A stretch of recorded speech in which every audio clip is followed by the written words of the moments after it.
अभी वो उनके लिए फिर वक्ती फ़ायदा रह जाता है, मैं पहले बता रहा हूँ। तो नुस्खा नोट फरमा लें। लिखा तो मैंने रफ सा है, वीडियो बनाने का टाइम नहीं होता, मैं आपको वैसे दिखा देता हूँ। असगंध नगोरी, आपने असगंध नगोरी आसानी से अपन सारी से मिल जाएगी, ज़्यादा महंगी भी नहीं, 30 ग्राम वो ले लें। सुरंजा शीरी 30 ग्राम, सुरंजा तलख 30 ग्राम, मुसब्बर स्याह आपने 20 ग्राम लेना है। सना मक्की इसमें 20 ग्राम डालें। कलवंजी 30 ग्राम आपने डालें। कलवंजी आप सल्लल्लाहु अलैहि वसल्लम ने फरमाया मौत के अलावा हर बीमारी का इलाज है, तो आप सल्लल्लाहु अलैहि वसल्लम की निस्बत से हम हर नुस्खे में कलवंजी इस्तेमाल करते हैं थोड़ी बहुत। तो फिलफिल दराज जो है वो आप 20 ग्राम, फिलफिल स्याह 20 ग्राम। ऊद बिलसान दरख्त की लकड़ी होती है, 1 नंबर आपने लेनी, ज़रा मुश्किल से मिलेगी लेकिन आपको मिल जाएगी इंशाल्लाह।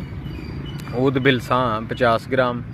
मस्तगी रूमी आपने असली लेनी है, चबाने से वो टूटती नहीं, बबल की तरह होनी शुरू हो जाती है। असली मस्तगी रूमी जो है अच्छी